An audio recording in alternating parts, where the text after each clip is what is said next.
ko famole more pe ko ke lava o ngoatu ai hiva I he polokalama ko o Hawani o ku ia be foke ai hiva o ku mangawe aki ki ono whahau ko e tau polokalama ka ko ilo I guaha aki mea whihalaki I he sistemi ko ke lava ko tāhiva ko ke lava ia ki uongo ki tua ka hene pehe ko ngā ko e tau taimi ko kore ke hufanga moa I he tamalo whanua mga he tala whatapu ko toa pe o ku whawhatapu atu pa meheni talangata I te au whai ki tua mama o ka atai whainga maari e koe ni ke o atu ai polokalama ko ia whawhango saione ki he weekend ai ko I heni whoki pe mo whaifkau sareswaka pe me sene Australia ke ma whahoko atu e tau polokalama ko ia I he weekend ko kore whamore more ate kai ke lava o atu e hiva anga maheni ko ia ko moanga ki ai I hono kamata anga ko ia o e polokalama ka te mahoko atu e polokalama pe mo e whaiwhikau ka toki whaihanga au e ki ai ki he tau polokalama ko ia ka hoko mai. I hene pehe ko whiawhia whoke tai lerei ai whaiwhikau I he laine, whaiwhikau sareswaka, malo e tau mau e ahoni whaiwhikau, malo e ngā ue pe mei sene Australiana, mo whiawhia ke whaiwhikau, whiawhia ke whamiri pe mo ngā ue whahoko pe mei hena. Mau whainga maari e, pe ko whawhitai lahi ki o tua mafi, ai o tua ke tamai, pe mo e alo pe mohono lau maari e I he whakahoko lerei ki tau e pongpongeni, ko hui ke hoko atu ai ta polokalama ngā maheni ko ia o ku whakalere he wike kotoa pe. Ko e whanuan solo o ku laa, vai be ko uhi be ko ha kamata pe ke ha o tau unu ki he ngahi aho no pe ka ko ea o ku moko pe ea funga o e fonua o ku kai ke va fuvela ai ahon ku hange ku ki yongo ea moko pe momoko ai ea o e ahoni pe ko family e solo ko I he to e taimini lelei be family ia ko ke apalo parema mo ua ai family ka ko uhi ko e do he taimini ko mau osma o pe ki he update ko e tafatu kwange he taki polokalama whikau aki mo ki pare pe ka ne tu he taimini ko whakangongo pe ko e hae tuunga o ku e fō mai ai tari ai inchiwa ke whakama opo ai ngai whetuku aki atkoni. Whakata moia o ku kei tula hoko pe ngai polokalama anga maheni ko e tau polokalama pe taha koe na e lere he tau e ua ko o si pe na ki tuu foki koe ki lahi ai politika re solo. Pia tu wai ai polokalama ko o lotu hufia ai na e toki whakawa I he sapat ko osi. Ai a koe polokalama e tolu o ku lere he wiki e taha. Ai a koe malanga I he sapate he taha I he sapate kotoa pe whakalere ai malanga pia mei he polokalama ko ni. Pia taha sapat kotoa pe e whiawhi ni mai whiawhi ko lotu hufia ia mai kau mahagi. Kau ai kau whainga mahaki kotoa pe me kau whainga taia kotoa pe o atu e nau polokalama ai kau whainga taia I he ni ma ai na tok whakawa ia he sapat kozi pia pure lulu rewa koe whawhango saione. Ai au o ku taui mau ia I he fo I tau kakato e hoko maeni koe lere ai tau tolu e tau. Of ki tau e wha ai lere ai polokalama. Solo koe ki update pe ia o e mea ai ngau e ku whai pe me Australia ni kai malo apito ko whafoki atu. Malo apito whaiwhikau ko tui o ku mahino apito ai whatalanoa koe ko ke whahoko mai whikau aki pe mo e family lava ke tau whanonga whataha pe ma tau polokalama I he tuunga ku iai pe mo ngau e ko ia ku whahoko me Australia na. Ki tonga whaiwhikau ko tui ko e ongo pe ku o kulawa ke ongo mahe tainimi ko e mea ia ku hoko he tainimi hange ko ia na e whahoko e he paremia he ne mea mai ki he kakai e whanua I he ne press conference I he whalaite wikosi One whaha ke he kakai whanua ai tuunga kui ai ai ngā ue koe e pureanga kei kunau kei laka pe ki mua ngahi ngā ue mga hi whatongia ko tawa pe kunau whai. Ka koe mea mahu inga taha foki i he whatonga i he talo e huga e pureanga koe ni whaiwhikau. Talo e huga pureanga koe ni ki loto mo nau hoko atu e ngahi ngā ue. Ku mahino pe ke te awia. O ku kai ke hau hataki a pe mga taki o ku whai pau pe ke ai tō no mo whiha laki tau kei tangata. Ka koe konga ini ko mahu inga i ai koe konga i ua. Ulaki, o ku hanga he pare mia mau pe o mai he ngahi mea ko tau pe ke kakai whanua ai mahu inga koe ke tau whalala ke o tua taki o tua ai ngahi whau mo ngahi whotu tu whahe pureanga pe a ua ki ai ene hanga ko apai ai ngahi mea ko tau pe whekau akipa mo tu i o tonga koe pania e o tua. Koe ongo ka venga mau inga ia ko whatonga i o ku makehe anga ai paremia koe ni ne tau hanga o whamama whai ai tato te whito ke whakaukau ko ia o ku mau inga ke pureanga me kau taki ke nau whalala ki o tua ka lava ke ausia ka venga ko nau whenga ki ai. Whakau na ta whaatalanoa fuki na taha ngahi talanoa na ke whai ki mua i he polokalama ai fie mau koe ke to'o mai ke o atu o tua tuku ki mua. Kai to'o mai tau ngahi mea whawhonoa mai atu ku mai ki whikaua ka la tua whikau laki. Ku whewheho wakai whai whikau me ta whaake wholofola ki he tuunga koe ni o ku neonga ku teke ki tau fufuoloa ke tuunga koe ni ku hanga e he pare mia tataki ki ai e kau taki e whanua pa me kakai whanua. Malo bito solo e whakalanga talanoa ki he kawenga mahu inga ko ia ka i he motu ani pia mo e whekau lahi ko ia o i visione. Pia nai mahino pena e kai ki e toi uwhi a e ta whakamatalana ta tukuange hanga ton pe koe mau whakahaen me lau maari o e otua. Ai whekau lahi ko ia na e tala whakafou i hene se vaniti ko piveni piukala pia na e fou mai ai na e hange na e toi poho e afi i he taimi na e tautou he aki me he poro kalamani o whekau aki pia mo e tamai o e koeni. Ko hi ko ha whakautua aho pe mahau ke lainene hiwa ki e hongo fulpongpongi ai ku tohi pope o whakautua o mamata o ku whakalau maari o kai kua sio whaka mamani eni pe kua sio whaka materie ko i ngā he ne te kia ke usio pe whanongo i e hingoa.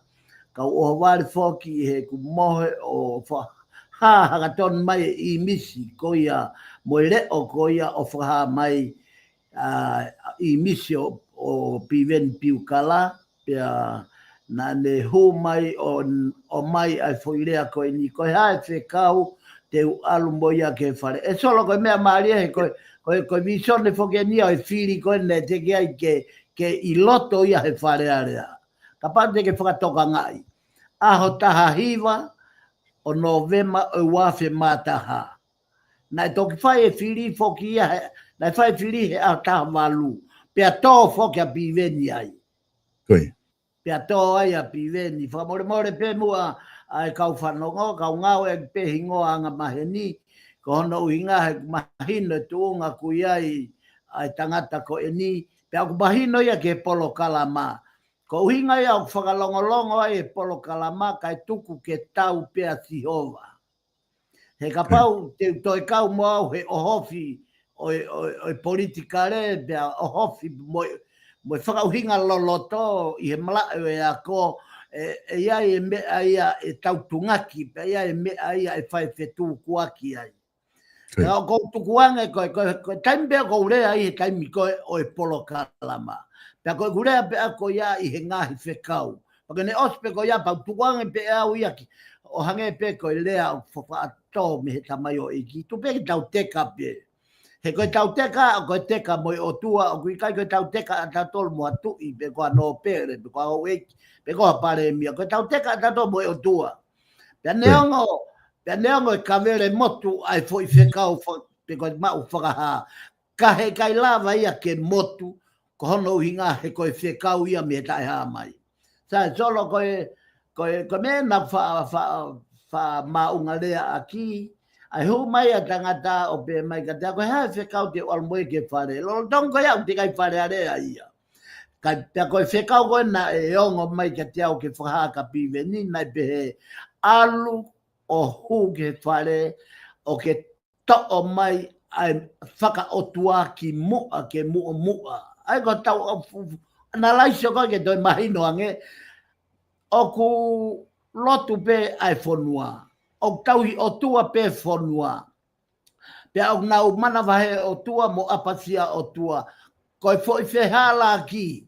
He ufika uluaki a mamani i he ngahi mea kehe o i whie mao e tangata. Kai alu ai tauhi o tua ia o ki mua. Aia nai whakamahina rewa he kuvisio neo pehe. Koe paloporema tonga koe whakawhonua. Mana tu e foi whekau, o mai e whakaotua ki mua, ave whakawhonua ki mui. Koe taimia ni o kulorotonga poho ai ulunganga whakawhonua, he lotu, he katoanga whakawhonua, i e whonua, he pure anga, mea kotoa peo whai e tonga, o whiu whakasio e o tua ai. O nau mo aki nau tolu he koe whanua fia foki. Whanua katoanga. Ka pau koe tau pehe, koe tau alu ke malae o sosiare. A ka pulu, koe volleyball, koe hafua, basketball. Koe kakai fia mo kakai sapoti mo oni e mea kota. Ka o au foki e tau whai e mea koe ngahi katoanga. Solo na ke manatu ke tala noa he visone ki he kakala. Ai ta ofi koe ahoni koe mua taha ia o kau e mea ia koe ia mea o tonu ke tatala me kakai lotu. Ko whare lotu ia o wikai ko ha teunga kakala ia. Koe teunga ia o manawahe o tua. Koe teunga ia o whare lotu koe he kesi pia mo i kote. Koe teunga kakala koe teunga ia o mala e whaiva. Koe teunga ia o i katoanga whakai mamani, katoanga whakawhia. O kai ke ta ofi, dai kai ta ofi e wheka uia, ai ka hoa mo titi, mo kakala. Ka na e whie mau ia ke alu ki mui o hange ko foi whekau ki a biveni. To o mai e whaka o tua ki mua, pea to o rewa ai ka hoa mo kakala mo ngahi mea ko iatu ki mui. Ke mahino pe tu unga ia kuia i e katoanga, koe katoanga whakamamani, ai hono kakala. Ta ko hono, koe teunga whakalangi, ai hono teunga whakalangi, moe teunga o tau moui ma o ni ona. So lo koe whekau ia. Pea koe ne tu koe he taimini, hange koe whehui o kuke whai, koe taha ena i he kau ola o ngahi tala moe mau whakaha. O kuola, he o kuiai ai whanongo, neongo, o ku hange beha ta ki whakamohe be ta ki polokalama ka o ku vevela pe o loloto ano whekau he koe whekau mi he o tua. Pea tau mai a e lava ke taomi pe lolomi e ha mawhai whakai tangata. Ai mea kua tutu uni e he o tua. Whatonga e solo hapoha ke pureanga whaogo ni. O ku fuulahi au pito ai whakawhie maari e. Whakawhie maari e lahi, whakalotu, whakamalae o ekonomika, tala noa e malae o e ako, tala noa e malae o malae kotoape, o e paanga. O kuhange o ki mataimi he taimini e solo, ai paanga tuku hau ai whonua. O kuikai ke futu mau. Ka koe de tō he taimini i he ongo whakalau maari o kui he motuani. Ko kamata ke makaimbe mea kotoa pe, kai kamata ke malohi haa mai e iwi mo e malohi o e otua. Pea ka hau e otua tō kakato o taki e whonua. Solo whonua tū maari e tonga ia. Pau kai mai tūnga e tau tū maari e tau tolu si aina. Pe koe tū maari e he paanga. Pe koe tū maari e. Koe tū maari e tonga e whakate fito ia. Me he tōma e hāhono fua he kau masiwa. Ko ene nonga pe kau masiwa, ko ene topono pe masiwa, ko ene kamata ia ke maupo e whonua ki olunga, aki ai merino, ai fe ofa ni, ai fua e lotu, pea e mo ui whaka whaito tonu e kakai o au foki ki e kautaki o e whonua. Whakawhia maari a lahi e purango ni. Au fulahi e longo a pea mo ngā haha he ngahi mea mau taimi. O au peke ngahi polo kalama whakalotu. Ka kou whaamu au ke whanongo a tonga ke whekau. Ko whaamu ke whanongo e tonga ko toa peke whekau. He kua pau peke tau fau tau tolo he whekau ai o tua. Neongo e tokotaha ai o tua tolo. Ka tau tūka toa mo e whanua me he. E kei toho i pehe o tua ia tonga o whakameremo. Ka whai anga ki tau hike o tua ki o lunga. E hanga o tua fusi a tonga ki o lunga. Ka e hoko piri o te ko e whanua manakoa ongoa pia tolonga ki e kahau. Solo ka whafoki atu. Malo bito, whai whikau ko tui mahina o bito ai whakatala noa koe ko ke whai e ko ngā uraki koe e ta pōkalama ka ko ngā ko ta taimi ko loto ke ta hiki ke ta konga honoua hange koe ko ke tuku mahi ahoni ke ta pōkalama i he ahoni ko loto ke ta hiki moa whai whikau ke konga koe ke whahoko hange koe kawenga koe ko ke o mai koe whikau ko whikau e polo polo ai ko ta kawenga ia ki ahoni ai ku de wate whainga mari ko ni whikau ke whahoko ta konga honoua malobito ia solo malo pito mau whainga mari ko hika ta hoko taua ke ta polo kalama anga maheni pea ogu asi hake foki i tonga i he ahoni a tae fie mari aki i he tuunga o e kere kere. okay. Pea i he taimi tatau pe, kua os whakatoka e he tohi tāpū ia ai mooni. Pea hei kai ke lava ke tau hiki, pe te tau māwai tau tolu mo e wholofola. Pea ko uhinga ia e kaweinga o e ahoni, o omi e he lau maari e mā oni ke ta polo kalamai i he ahoni. He o kua pe o ngā whanua, na e whai e whoaki kere ki ai o tua mapi. Ko isileri pe a motonga. Neongo ko mamani katoa ko kere ko toa pe ko kere ia ai o tua. Ka o whakate fito e fo i shipinga. Pe ko e fo i platform ko e ke mui ai a mamani i he tuunga whakawhonua, me tuunga whakakere, te tau whakpeta toki isileri motonga, he koe ongo whonua eni, na e oku haa ia he wholwhola, ai kovi nā nite hanga tonu ai o tua, pia motonga, pia mo isileri. Ai a koe lesson peni o i wikeni, oku kou toa mai ke tatala noa ai, pia oku fit ini pe ia solo, pea moe longo au kamata ke ake mai fo i pea u goia ko kamata no whakawhehu i e kere whekau aki moe politikare whekau aki moe konistutone whekau aki pea moe tui whekau aki pea moe kau no pere moe kau hou eki ko e hinga iau tāla i ke fo i kawenga e ahoni ko whekau o e polo ko e whekau o e polo Ko tala noa e tohi koe ni te talono me, ko tala noa e tohi lao ai a Mosese. Pea ko no ni mai ni lao a Mosese, o ku whai ai, o kato o whai ai e tala noa koe ni. Ko tala noa e ni ki he ui o Abrahame, ke mawahe pea mihono whanua totonu. Whatonga e ange fo i ui o Abrahame, na e ui a Abrahame ia ke alu ki ha whanua tene whoaki atu. Te keke ne tala eia ki ai alu ki Perehake, alu ki Niutoa, alu ki Vaini, na e kai. Koe foi whekau ia me wholpola tuu o alu, kau whakaha atu ha whanua ke hiki ki ai.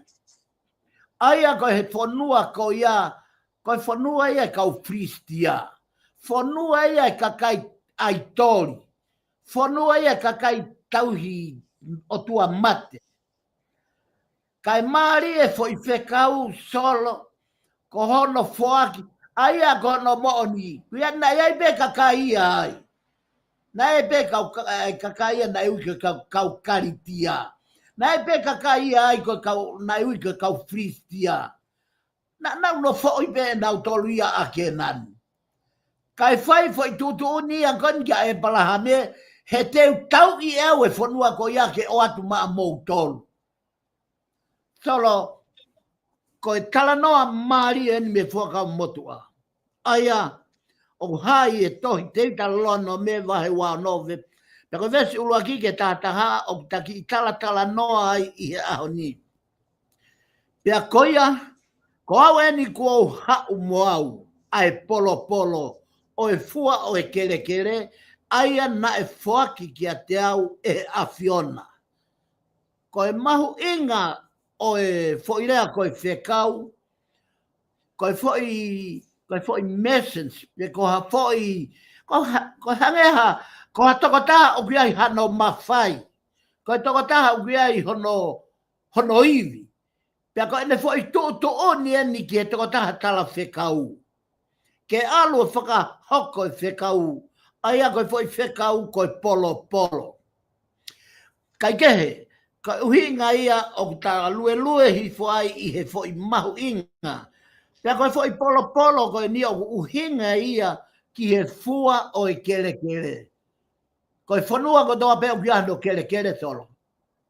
Ka ke whakatonga ngai a Isleri. Ta whoki ki Isleri ko hui he koe ta pot folfola ko te talo nome vai wao no. Pea ta whoki Isleri. Ko Isleri ko kau he pelu ia na ona tolo nofo.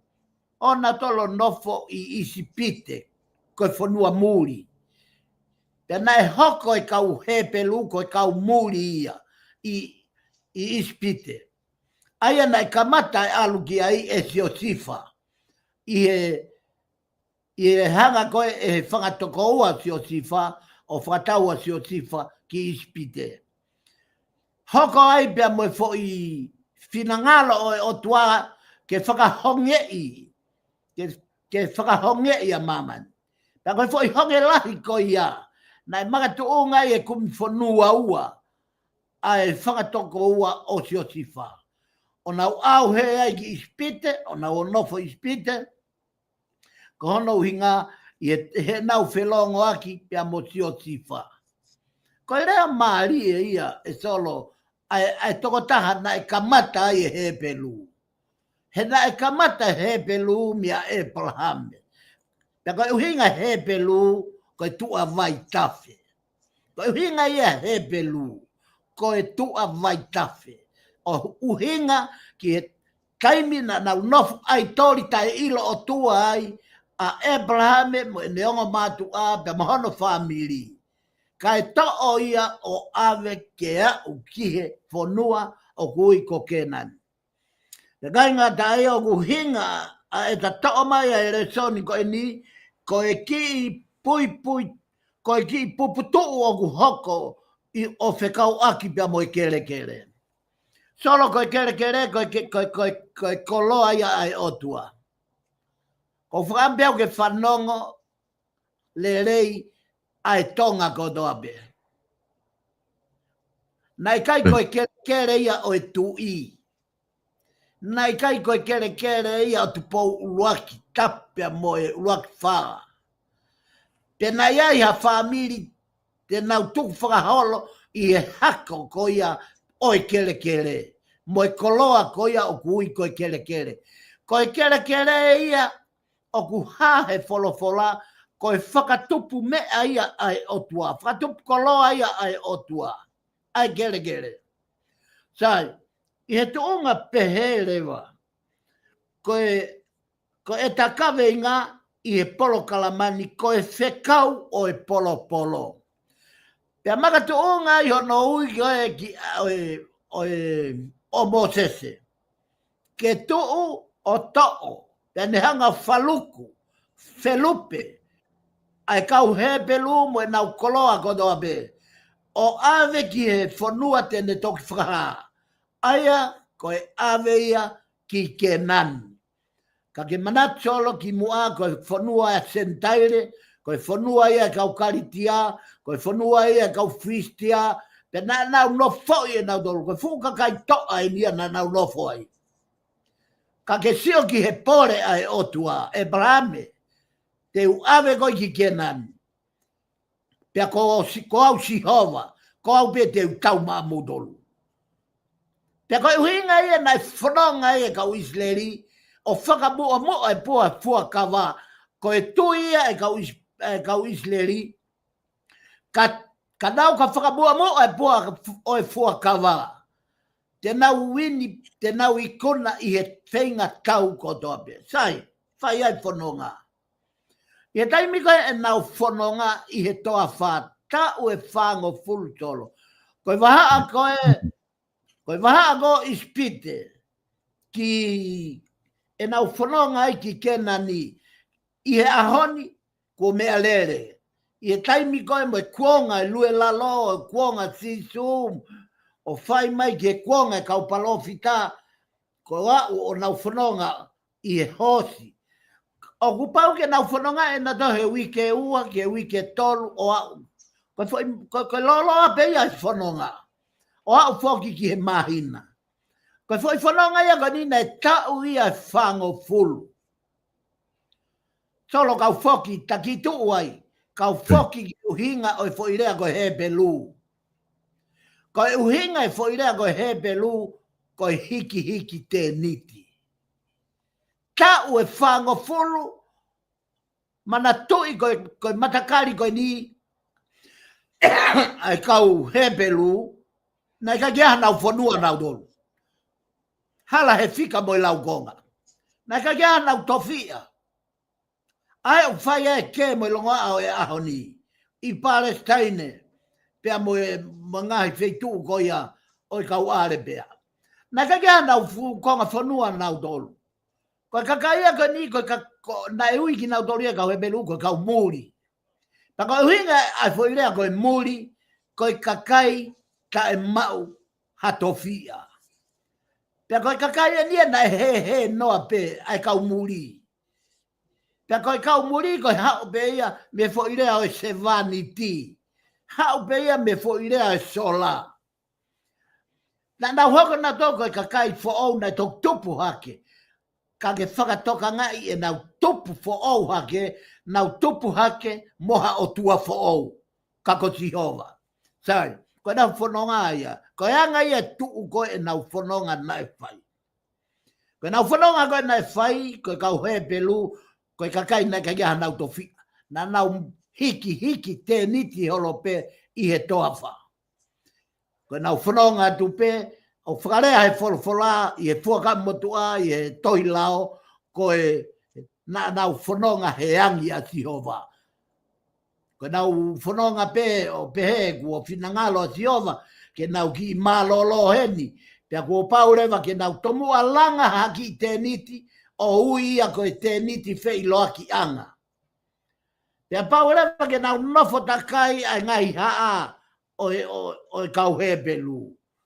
Ka koloto marie o pau ke nau langa ki te niti ai, koe taimi koe o whia mauahe o tua ke tala ha whekau ke kainga, pia paurewa ke hua mo se ia. Ki e te nit wheiloa ki anga. Pea pau ke tāpuni hono fofonga, ka e lava ke whanongo le lei ke whekau.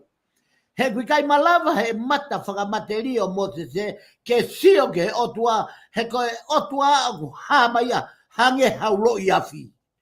Pea koe taime u te sio ki au, ke te lava ki ta sio ki ai. Oku hange au popongi hoto mata, o au be foke ni ihi, o nau tō ai peki nau tolu, o more moui. Koe mamalu ia e otua. Pea kono ngeia ia, kono langi ia. Kai kehe, koe ta polo kalama, koe kakawe ngā koe whekau e polo. Sai, koe whanonga koe na nau whai. Nau whanonga he tau e whango fulu, ai kau he pelu, koe hiki te niti pe, na i kai hanau aptonu. Fola e otua, kia Mosese, tala kia siosiua. Ko kenani, ko e whanua ia te oatu. Ma mou tolu. Pea mou manatu ki koe folfola ne otua. Pea mau manatu ke e palo mesi ke e palahame ho mau kui. Ko e palo mesi ko ke e palahame ko ke nania. Te u whake ata ke nani ko ho mau kere kere. Solo whatonga e takawenga na ta whanonga mai pe he hiki tēni ti ko ni kuta umai kua tō e vai ka uisleri kua whake he o tuaho nau kere kere. Ikai ko ia. Koe. Pea koe mahuinga ia o kamata ke whaki koloa o tua mai whahinga e tangata. Koe whaki mai ha whanua. Ko tonga, i he taimi koe na e tau whakalere moa, mo e taimi na e tau mo veu ai, a tonga i he ngahi. Na iai hono ngahi ha atui, mea i beia he historia. Pa na iai mono kau hou eiki, na iai hono kau no pere, pa na iai mea. Ka, na e te eki ai ke whakapapau ia koe kere koe whanua o hai. Talunga tu pō luaki, ke mahina ka tu pō luaki, koe whanua na e whaki ange e siova. Solo ko ta unu men ke kawe ngā, koe whekau o e polo polo. Sai, nau whananga mai lewa, o au ki he tua vai tafe, teu eni ke nau nofo ai he foi mahina e tolu. O teu i ai ki nau tolu mea i kua pekia mo sese, pe nai hoko mai e sio siua e whanonga. Pe nau whanonga mai ko ia o au ki he tua vai tafe, teu ke nau hu ke kawai e pase kawai o e vai tafe ki kenani, pe nau nofo aptanga ai. Pea talai e o tua ki a sio siua ngai tutu uni koe ni. Amanaki e, ke tau hu ke whanua tala o wha. Ai nau tala ofa mo palomesi ai ga e palame. Ko e tau kolospe vai ta me i he tua soa tani, ai a koe nofo hiki tēni ti, ke tau kolosi ki he kawai koe o mau e whanua nau tala ofa ga e palame. Ko e kere ko ia, ko e ku whoaki ia ka ki motolo. Ko e toki mau eni e isileri ho nau kere. Ko e whoaki a Asihova. Whakatonga ai solo, ai palo porema o whiwhihia ai. Ko hui he ku ikai ke mex, pe ku ikai ke tatau, pe ku ikai ke palanis. A e tauhanga vete whaka e tangata ai wholofola. Ka tau vete ake uhinga, ke loloto o whakatatau ki he maoni whakawholofola. Pea tā ku whao i loto he toi tapu, ai economica, ai economica, o ku whao i loto ai anga whakawhonua. O ku whao i loto he toi tapu, ai mlao e ako, o e mlao e sainisi. Ko e hape ha mlae, o ku osfon bia toi tapu. Ka, ko i kai ke tauhanga, o nofo hifo tuange, ke hanga he laumari o vete ke loloto mo mahino, ko hono hinga, kai lava ke palanisi ai mea ku o mai e o tuama e tangata, mo e mea koe o tau whanonga mo ia i he ahoni. Sai, mahina tolo i nau nofo i he tua vai kafe, o tala pea fono, fai fono a sio siua, ka mou manatu, ka tau ka houge whanua, koe whanua whaou ia, koe whanua ia nai whaaki mai e Sihova, koe whanua ia koe nai tala ofa aki e otua ki he tau kui ko e palhame. Sai, lolotonga ko ia pia nau hurewa, osi me mahina tolu pia hono teu i nau tolu, pia talai e foi whekau koe ni mei tua soa tani. Koe foi whekau e solo, koe ai o takawenga he ahoni, koe whekau e polo polo. Koe hinga e takawenga e whekau e polo polo. Pia whamanatua e sio siua. Whamanatua e sio siua. Ka tau ka hou ke whanua whaou. Ai whanua koe kua whaake e siova maa tau tolu. Manatui. Manatui a Sihova. Aua na ngalo a Sihova. Ke to'o ho le rei taha ho ngowe anga. Ka tau ka huke whanua whaou. Pea ke ngowe e whanua whaou. Pea ke toho no ngahi a kau fua. Moeha. Pea kua pau, ke manatu ki he mea na e whai e sihova. I hene tataki ki tau tolu, ko e kakai na e hiki te niti ka iai hatau api. Whakatonga i ange, ai mahuinga e kakai masiwa, ai kakai o puke e he otua e monuia. Ko e uhinga e au tawha al tau lea ai mahuinga e kakai masiwa, he koe kakai ia, koe mea fua ia kuhanga he otua o fua aki e talotu. Kai ia toko taha, magoea toko taha o ku masiwa i o koho kaunga abia. He kai koho kaunga api, ai a piriki, pe koe a tane, pe koe a waya. Koho kaunga api koe toko taha masiwa nge ia te koe. Sai, nau mau ko ia, tala mo tutu uni, kua pau ke nau hu, koe whekau ia. O e takawenga iau ni, koe whekau, kua pau ke polo ho ngau e kotoa pe, o ave kia sihova. Sai, ko whea sihova e foi whehui ko ia. O katoa ai o whehui, ko whea sihova. Aina de take whanonga. Koe ni o whamatala he tohi tabu. Whamatala he tohi tabu. Ko e polo koe te nau whai. Ko e polo ia ki he taula eiki. Solo koe kamata ke mo ui mai e mataafi i he tohi tapu koe vahe hongo fulu, Oi. Ko hui e koe foi whanau koe anga koe whanonga a Abraham a Isaac se kope. O hoko ai a se kope mo ne whanau e toko hongo fulu maua. Pea tūtūni lewa ke vahe a e whanua ke inasi e toko taha kotoa pe, te hina kotoa pe, ta okete kotoa pe i he whanau se kope. Na e vahe kotoa toko hongo fulu mātaha. Toko taha pe na kake oanghano inasi, koe haari vai. Aia ko mo sese mono hako. He na e oange kaki nau tolu ai fo i lakanga koe tauhi ki a Sihova. Pea koe lakanga koe ia tauhi ki a Sihova, ai au tauhi koe he ahoni koe kau whai whekau. Koe whatongia kau whai whekau ke tauhi ki a Sihova. Ka kia ne ka inga lotu.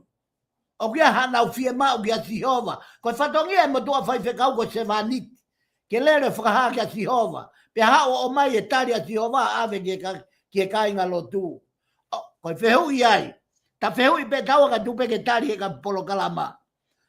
Kui whe kau whai whikau he ahoni. Hoko atu.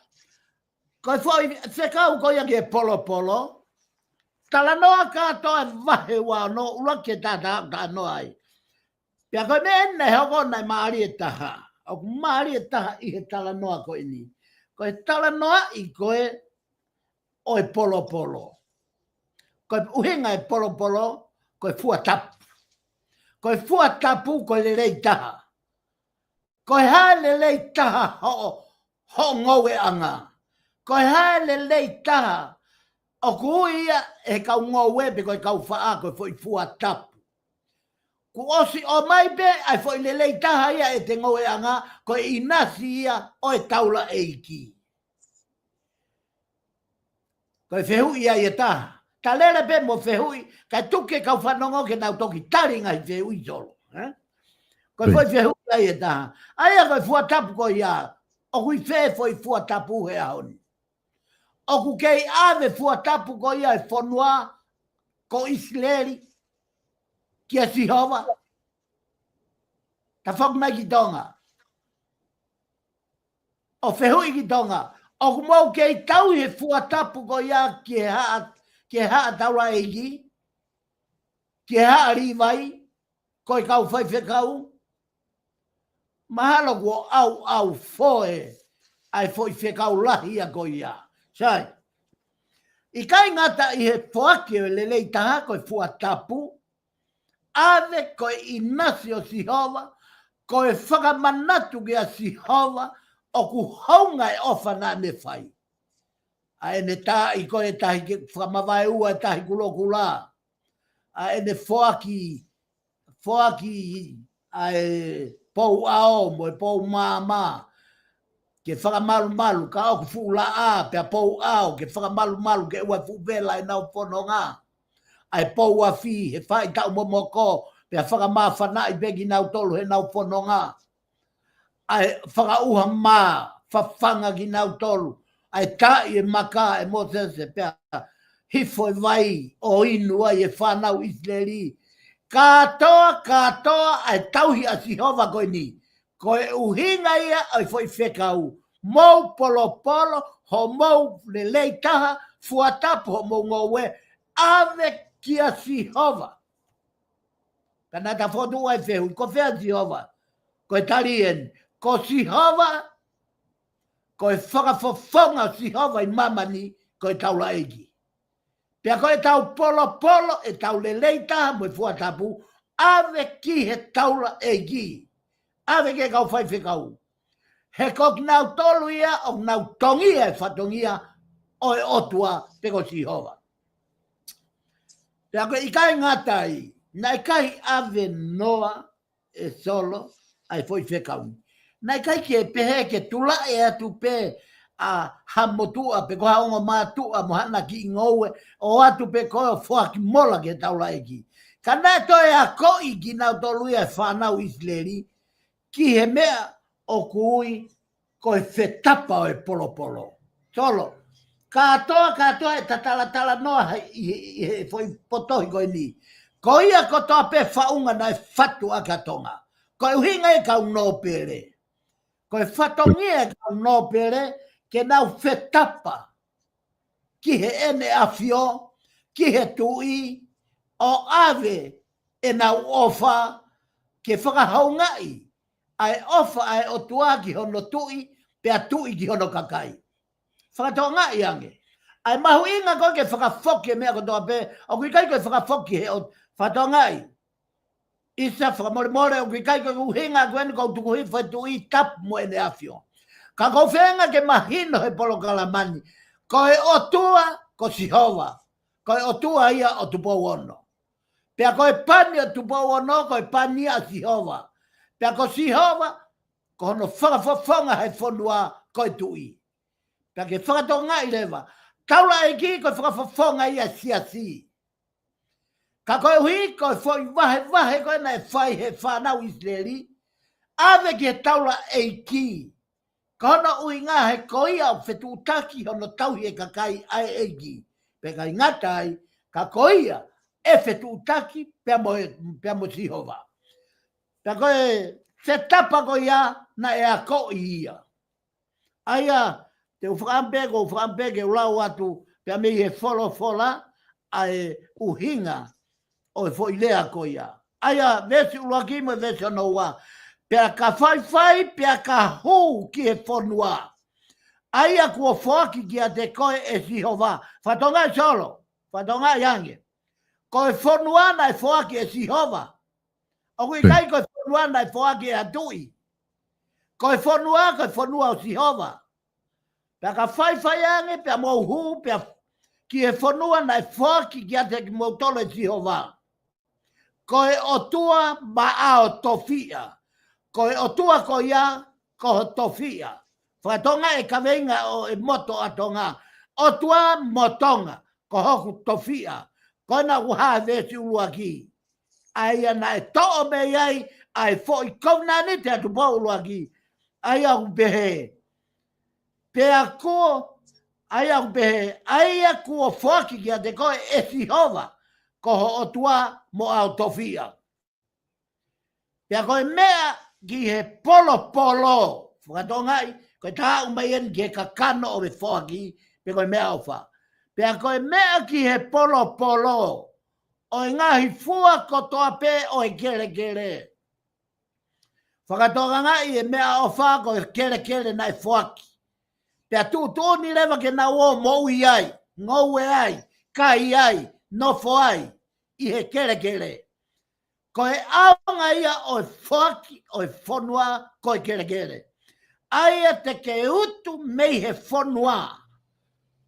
Ko e ola o ngoue, ko e ola kotoa pe, ko e fua kotoa pe ho ngoue, kua pau ke tomua to'o ai fua tapu pe koe le leitaha pe ke hoko ia ko ho polo polo ki a sihova ke whakahai ki a sihova o kumo kei whe tauhi aki o mo kei whe ongongoi. Pe a kuke kei ofa o tua. Pe kai ngatai kai mari osi ho foaki whanonga. Pe a teke ai ki ai hakato. Pe a teke alu moi potu. Pe a teke alu ki he potu e whiri ki ai e sihova ko au o tua. Potu koe e tutuni ho tua ke alu ki ai koia. Ke a whio ai hono huawha. Pe a teke au ki he taula eiki. O e taimi koia. Taula eiki pe... Koe taula eiki pe i ho taimi, i ho kuonga, i ho siasi. Fie mau ia ke tuu kola alo ave ho apolopolo ki ai. Pe teke pehe ki a te ia. O kuau whakamaon he ahon. Ki a sihova ko hotua. Sike mau ingai foi whekau. Ko o alu moho o mea o wha. Tau ai peki he koloa atonga. Fua o ngoue atonga. Ko alu koe me kato ufi kaho. Pe ko ho kau hopa. Pe ko ho kau siaine. Pe ko ho kato kumala. Pe kato manioke.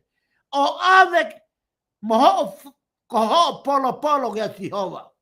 Pe a kua pau. Pe a kua pau lewa. O wau whamaoni he ahoni ke a sihova. Ko ho otua wau huge he whanua na e fuakawai e sihova. Fuakawai e sihova ki he ngahi kui. Te me omi mo tau dolu ai whanua. Sio koe taha ia o whamaoni e polo. Ko ho alu o ave ho polo ke whamaoni o kuke tui ki a sihova. Mo e whaaki na e whai e sihova. Ai kere na ne whaaki ki a te koe. Pe kai ngatai. Pe a teke taorewa o ave ki e taula eiki. Ai kato mihono ni ma. Pe tene toko ia ki he ao e orita. Koe taimiko tau au atua ke taula eiki. Pe mo e tau mea o wha. Pe au toton mewa ke tao e taula eiki e tau mea o wha. O ave o hili ki e funga orita o e tembare. Pe kai ngatai. Pe au kia i lewa hono whetapa. O e koloa koia. O kia hono whetapa. Pe koe whetapa ia koe tau pehe. Koe whakamalanga e kau matapure. Ka o whakamatala he toi tapuia ki e whetapa koia. O hei kai toi ririu ia. Ai foi whetapa koia. Ta kono whakarea o pehe. Haia ves nima. Aia o pehe ai lau. Pe a teke whakatu atu. Ho orea i he ao siova ko hotua. O pehe. Sio koe foi rea ansolo. Koe motua siiria tu e noa a hoku tupuanga. Koe.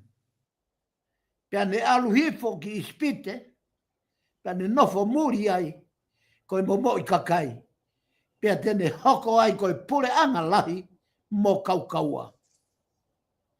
Whatonga e foi whetapa. Koe foi whetapa ena. Ki e foi he a sio sifa. Koe motua siiria tu e noa pe. Pea o atu pea moe de tangata igi ko se kope. Koe motua siiria tu e noa hok tupuanga. Pea nā kua luifo ki ispite o nofo ai koe ki momo i kakai. He ko se kope pe mohono loto whare. Pea mohono moe de whanau. Pea kai ngatai. E kua luifo ki ispite o nofo muri ai koe ki momo i kakai. Pea ne hoko ai. Koe fuu pure anga lahi mo kaukaua. Whakatonga ngai ai hoko ai kakai he pelu. Koe fuu pure anga lahi mo kaukaua. He koe ni kua nau abitanga. I tua soatani teu ke houge whanua nai whoaki. Kua nau lau miliona. Ai fuu kakai. Ka koe tupu anga me ki motua siria tu e noa. Ko se kope pe. Pea mo ene whanau mo no lotu pare. Koe foi whetapa iai polo. Ae o tau ui koe whakamalanga e matapure. I e taimi o tau o ai mo i tau koloa ke tau o ofa aki ki he tui, ofa aki ki he kau taula eiki, ofa aki ki he kau whaipeka. Koe mau inga ia o i polopolosolo. Pea koe kere ia o i otua. Sai, ta foki mai i he fo i talanoa ko i aku mahino le rei e fo i talanoa me tohi lao, te talo nom vai wau no vesula ke tata, mahino le rei. Ta foki mai ki tonga. Koe foi mea katoa pena e whai e tupou uluaki. Koe foi mea na e mahino ka tupou uluaki. He na e hau e kau misnare mo e tohi tapu, pea na e lau e tupou uluaki e tohi tapu. Pea na e malanga tupou uluaki. Pea na e baptaiso a tupou uluaki. Pea na e karistiane a tupou uluaki. Solo koe whawhataha he historia na e hoko o ne mau e foi posisi ne ua o koe taki he whonua. Luaki koe tui, ua koe palofita. Whakatonga ngā i rewa. Koe uhinga ia e foi kona nite moe otua na i kai fau i hono tunga whakatui ka na e fau hono tunga whakapalofita. Pake whakatonga ngā i ange ai foi mea ko ia na e au ki ai atonga. Na hanga e tupa ulaki i e taimi na ne mahino ia e kere kere. Pe aku asi pe ia i he kopu, i he ngahi kopu koani na ne hanga o whakotuu i he ene kaweinga ngāue whakakonistu tone. Aia na ne pehe ulaki, koe whake e taua taina, ta walfitni maia. Ua, na ne whina ngalo ke taha be hono kakai. Foi lea koe taha be. Koe whakaamu koe porokalamani ki tonga. Ka pau e mahino foi mea, ai foi komnanita tu bolu aki, na kai whina ngalo ia ke ua tonga.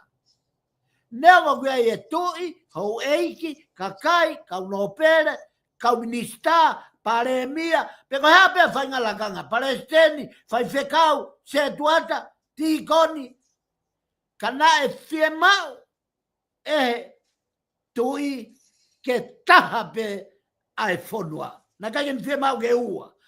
Ko ne wape, ko longa a, ko wape, ko ke, ko wape, ko taukape. Na kai fie mau pe he o tuai, na kai pe, o kai ko moto ia tu bolu aki. Na ane fina ngalo ke taha pe hono kakai ua. Na ane fina ngalo ke lotu hono kakai.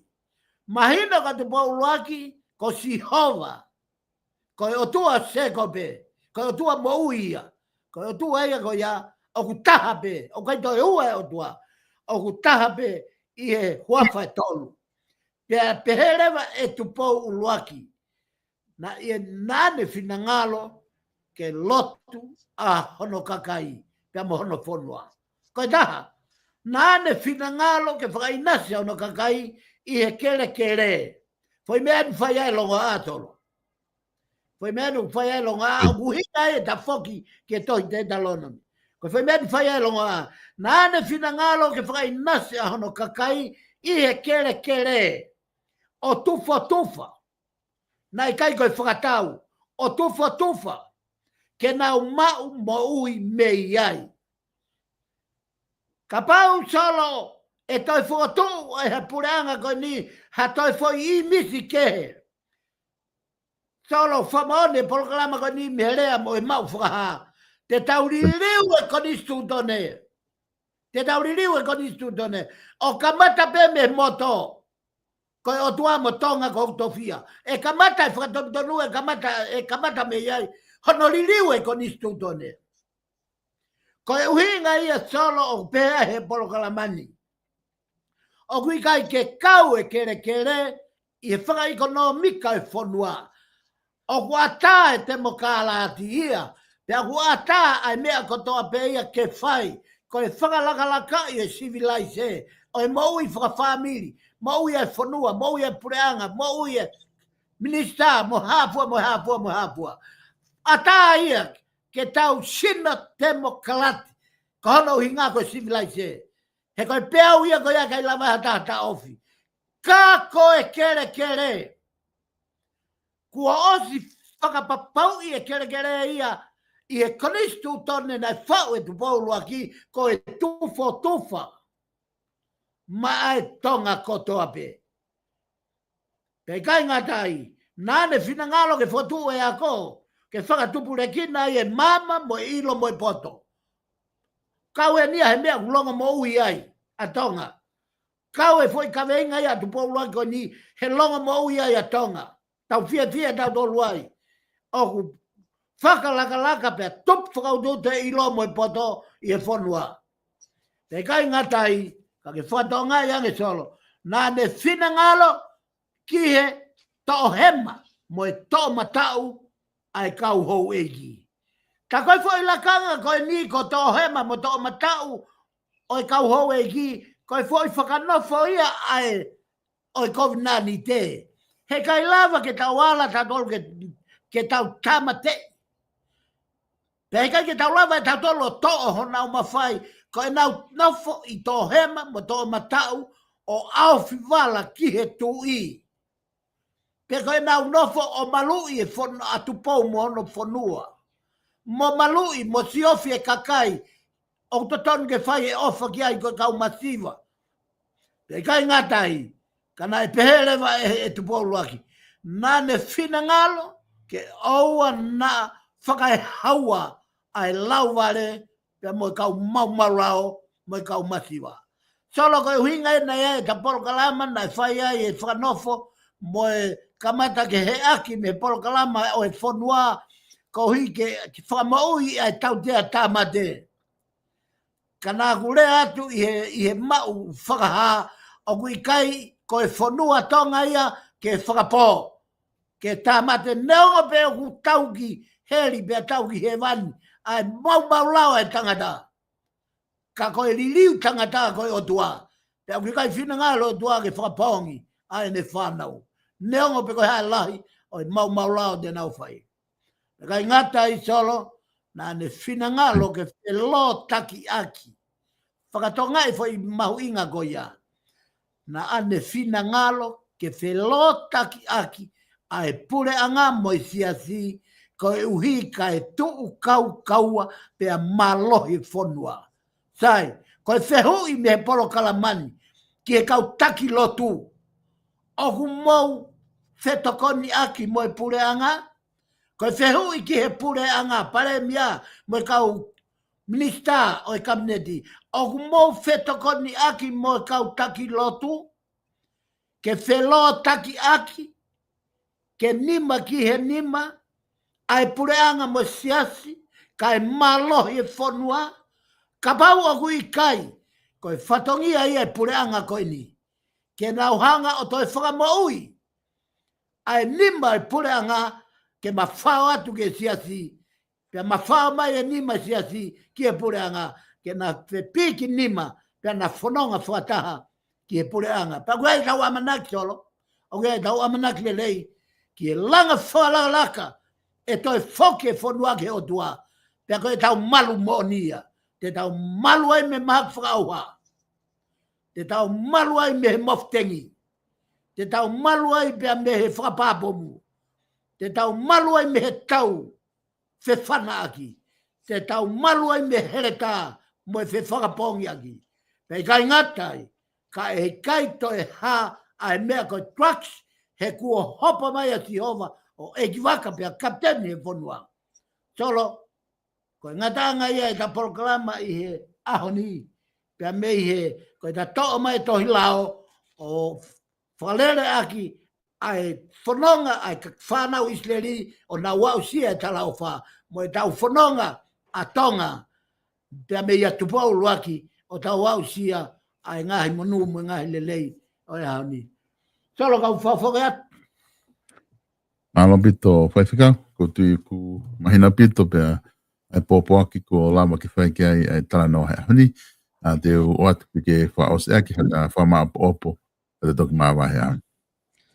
Ia solo maloa pito ko hive koe whaambia ke ta whoki ki he kaweinga koia o e mea tokoni whakaaho i ahonia mahuinga o e o kawenga o ani ko ngahi foha pe ngahi o fe pine o tua ai ko no pot folfolare ko luke va he ono vesi wa fitu ke wa malu ka go tala ke dek motor o fanongona mo o fai ho mo ngahi fili pe kai ngatai kai fai lele ke dek nautol o fehi mai ke dek motolu ta po ki nautol pe kai ngatai nau tolu, nau tutuki ki motolu, mo kalu te whai ki motolu, mo o whai.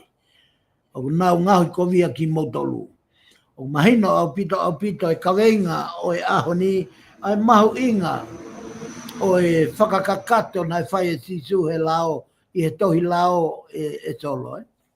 Ko hi he kai tohi lao whoka mo se se, ko ia me peisi ai a e tau tohi tapu, ka ko hi nai hoko mai a sisu, ke ne toi hanga whao i atu. Ai lao ke whakakakato, ke tau lava hu atu, e tau wha more o pāsi atu me ho tau ngahi family, pāsi atu mo tau ngahi maheni, pia pāsi atu me he ki nau tolu kotoa pe, o nau tau i nasi, i he ngahi lelei kotoa pe e tau ofa, ke tau pāsi atu ki ho tau ngahi whiri. Ta kautui ko vai anga ni o tau whai e lotu o ta tau pe i he mo i whakaristiane, mo i ngai whakawhamiri, mo i ai whonua, mo i ai pureanga, ko e tau malawa e tau tolo e o whai ai otua. Tau lava tau tolo ofa uu he otua. Pea uia tau ofa uu he whanau whai lelei mo te maheni, mo te ofai. Ko taimi koe tau ki unu ai ke loloto ange, ai foi ofa whakasisu kalaisi, o tau ngoi u hange u. Hange koe ha mutu a mahaki hela, hange koe motu ene manawa. Ko hi, ko i kai ke tau, o kai whea, ki he tau, ki o tau kakano, mo e tau ongo, mo tau natula, ke tau ofa i hataha, o kune hanga fokihi kita, mo tala noa kovi i kita, mo tala noa tukuhi fo i kita. Ka tala mai e sisu. I tai bede mo wa ua tua i o whai ho mo ngā tiri, ka ne tok kakato i e lao. Nai hau mo motese. Pea koe mai, koe ki, ia ko naki beia o e ahoni, tau whakakakato mua e lao, nai uhinga sisu ke tau whakakato. Tau lava e tau tolo e ofa kotoa pe. Tau lava e ofa whakaaka pei. Lava e tau tolo e ofa ke o tua, he koe o tua ko ofa. Koe o tua ia. Koe urunganga e o tua ko ofa. Tau lava e tau tolo. Tau lava e tau tolo ofa e tau ngai kau ka api. Tau lava e tau tolo tufa e tau mea lelei, mea tokoni, mea kotoa pe, tokoni, puak paanga, ki o tau ngai, ka inga ofi. Mo tau ngai maheni, o tau whi ofa o whakani, mo whi ofa aki mo ia. Ka koe whekaulahi o e ahoni, ea uat mua. E tau ofa ki o tau ngai whiri. I longa taha kune tānoa tuku i po i koe, i longa taha kune whakangari mare i koe, i longa taha, o kune hanga, koe taimi koe kua ua toa ho whakamore kia ai. O kuhange ha o hanga o whotu, ha malala inges niu hono lae, ve vela, kau hi kane mahino ki ai, o whihala ke ne natula tauhi kia te koe, ta moe whaunga o kuke whai. Ka kau hi, koe kakai pehe, koe kakai pego na Australia sisu kalaisi. He koe whai ofa koe ia whakaaka pei, koe whai ofa whakasisu kalaisia. Pea koe toko tāko toa peia tene toki au sia e ofa whakakalaisi, tene lava ofa i hono whiri. Koe uhinga ia kuukia he polo kalamani, tau whai a whakalelei. Tau whai a whi whakamore aki. O kui kai koe atoe ftu o tau whi whakamau aki. O kai koe uhinga ke tau whakaholoholo ai ki whare hop. O kui kai koe uhinga ke taktakumi ene totonu. Tau tō he ao o e otua mafi o whai ha whakarelei moia whakaaka pei ka lava ke aua te tau o wha ki a tau ngāi whiri. Ka taha moia koe kaunga pei ai ta program whamā opo i he ahoni ko whamalo atu ka ki motolu ko toa pei ko mō a whea e te pire whakalau maario e ahoni. Ko kore whamore motuani me programani. Ka guai halea kui kai ke hoa mo tau pia mo ho whakaukau mo ho wakai pia whamoremore ala. Whamoremore iange ai sevaniti. O ko lea i he matu unga ko hi koe malohi o e wholwhola. Kai ngata ai ko whamalo atu solo ka te koe, ko hui ko kei matuaki, ai poke e polokalama koe ni, ko hui ko hano whakamama atu e whanua, pia me he tohi tapu. Ko tui monu ia peta ki polokalama solo, ko hui ko ta nofo pe he tohi tapu, ko hui pa hoko lewa tohi tapu, i he wike ko toa pe, hangea taki i polokalama wheha aki, pe moi lau maari maoni o tua. Ka ko ua whalahi atu ka te koe pe moi poloklaman, o whaat ka mo tolu ko toa pe, o mo mea mai, o a whea te piri whalau maari e ahoni, kau ta tau atu, malo au pito. Whamaro atu whaiwhekau, i he lama ko ia ta polokalama whapango sai o ne ki ahoni, pe pehe whaka te ki mo tolu ko toa pe, mo kau mai mo ki mau, pe moi whawhe ki mo tolu, ki taim ta tau pe o i ke kahau, pe mo mea